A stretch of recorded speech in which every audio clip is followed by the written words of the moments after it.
What's going on, everybody? Welcome back to the channel, and in today's video we're going to be talking about The Front Room. Based on a short story by Susan Hill, this film is written and directed by Max and Sam Eggers and stars people like Brandy Norwood, Andrew Burnap, Kathryn Hunter, and more. So when I heard that we were going to be getting this new film coming from A24 that was written and directed by the twin half-brothers of Robert Eggers, and a very highly acclaimed writer and director of the last decade or so, I was pretty excited. Add on top of that as well as that you have Brandy Norwood as the lead actress in this film, who I haven't seen in a film in quite some time, and you definitely piqued my interest. Once I saw the trailer for this film the first time, I thought this looks really cool. And again, having Brandy at the center of it was awesome.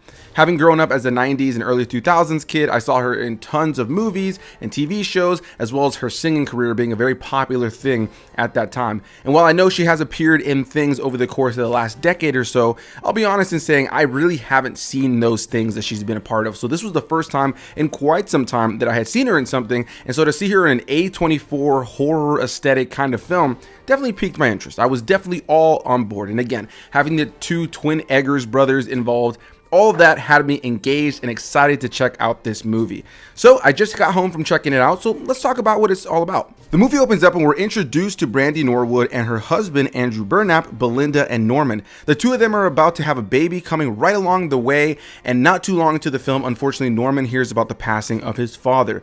He ends up learning that he's getting the opportunity to get all of the money that his father and his stepmother had, a stepmother that he's not very close to, played by Kathryn Hunter, known as Solange, and now the only last request his father had would be for his stepmother to come and live with Belinda and Norman and live the rest of her days. This has Norman on edge because he has a history with his stepmother that he's not necessarily proud of, things that he's ashamed of and quite frightful of, and Belinda is kind of open to the idea. There's a big opportunity to have a lot of money. She's a much older woman, and even though she might be a bit of a nuisance for a little bit, why not have her here? Why not have her as part of the family? We're about to have a baby. Maybe she can help to some degree. Norman is hesitant, but they decide to do that, only for them to quickly discover that it was probably the worst idea that possibly could happen, because Solange believes that she is possessed by the Holy Spirit. She's incredibly religious and believes that she is able to be the best mother of all time, and tries to butt into this relationship. This movie has a spiritual element to the mix, as well as her also trying to take control as a stepmother over Norman, as well as trying to take over what it is to be a mother for the character of Belinda. And that's the base premise of the film. I won't say too much more as far as what unfolds in this film, but it's a pretty interesting premise, and it's something that we've kind of seen in things before where, you know, two people bring somebody into their home or bring an element into their home that ultimately turns out to kind of go sour. And if you've seen the trailer, there's definitely a lot of intrigue there. It looked like it was going to be definitely leaning into kind of like a religious, creepy horror film. And, you know, sometimes those can go either way for me, but I was pretty excited to check it out. And in terms of the technical aspects that I can praise right out of the gate for this review, I think the film is very well shot. There's a great sense of tone and atmosphere. The overall look of the film is pretty solid. There's some great lighting throughout the course of the film. And I truly think the greatest part of this film, honestly, are the performances, with Brandy at the center giving a fantastic performance. This is arguably the most dramatic role I've ever seen her in, and I think that she does a really great job in this film elevating a lot of the material. And alongside her, her antagonist in the film, the character of Solange, played by Kathryn Hunter, I thought she was phenomenal in this film. I remember seeing her initially back in one of the Harry Potter films. I believe it's Order in the Phoenix, a long time ago, even though she does have a fairly brief role there. But I was really first introduced to her as an actress where she caught my attention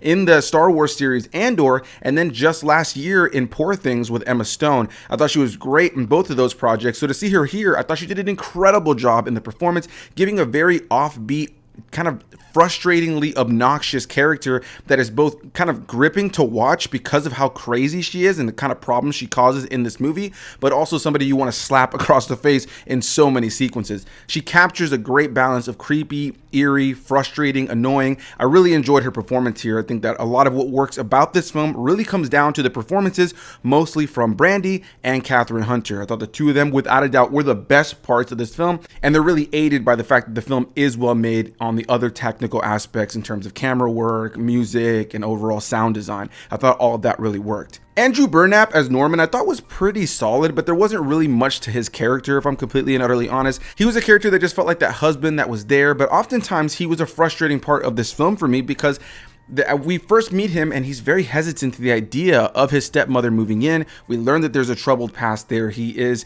a more nuanced character, only for there to be random scenes where he doesn't feel as bothered. Maybe he feels a little bit more loving. Other scenes where he kind of is telling Brandy, hey, just don't let her bother you, it's not a big deal, even though the next scene he could be far more worried and frightful of what's going on.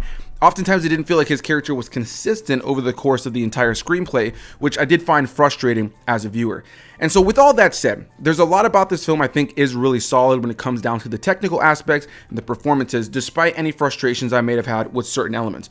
When it really comes down to it, this was clearly made on a smaller budget and made to be a film that takes place in a few singular locations, mostly like a dining table, as well as near a staircase and a couple of rooms that are in the house. There isn't a whole lot of locations and settings that this film has, which is okay with me, but ultimately, unfortunately, I felt this film felt very samey over the course of the runtime. While I was impressed with a lot of the moments of this film, for me it felt more like a movie that had a really solid premise, great performers that understood that premise and understand what it needed, but the fact that this is based on a short story almost made more sense to me.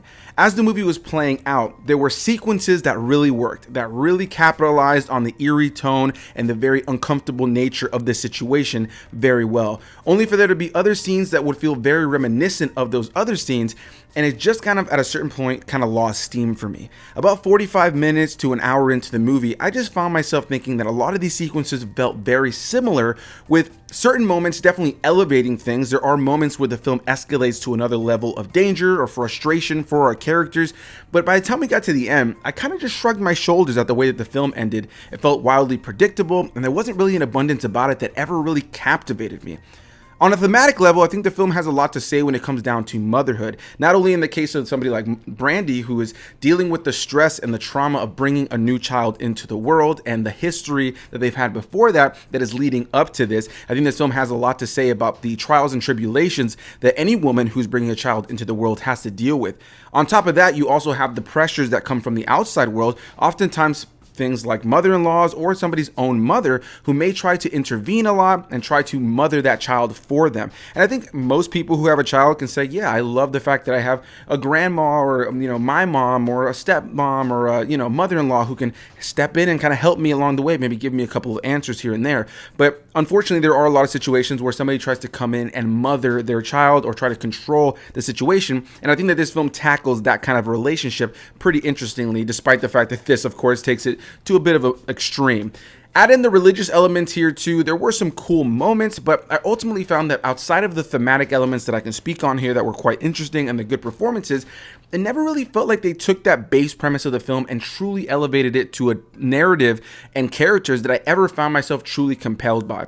I saw it in a theater that wasn't super packed, but I got to hear some of the reactions in the theater. There were a couple of moments of literal potty humor in the film that almost worked more as shock value. They got a couple of laughs and a couple of oh shit throughout the audience, but there was never really any of these moments that I ever felt really captured me, and I just felt the energy in the room didn't feel like people were really captivated.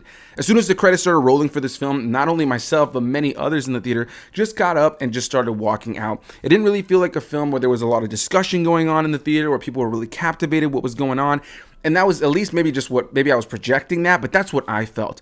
I was really impressed again with a lot of the performances, the overall general premise of the film, the tone, the atmosphere. I think that these two Eggers brothers definitely have learned a lot in terms of the look and feel of a film from what their brother has done. But when it came down to the overall narrative, so much of it felt wildly redundant. And while there are interesting themes that I think this film tries to pack into its runtime, it just never really created a storyline that really executed on those themes in a way that had something for you to think about by the time you left. It felt very surface level in a lot of ways, and I feel like this should have remained a short story and ultimately might have been far better as a short film. So that's going to be my thoughts on The Front Room. I wish I enjoyed this film a lot more. I was really excited about it, as I mentioned earlier in the review.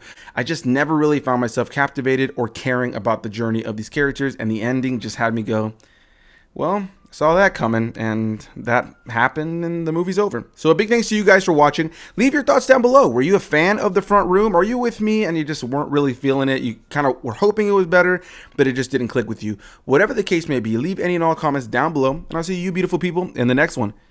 Bye-bye.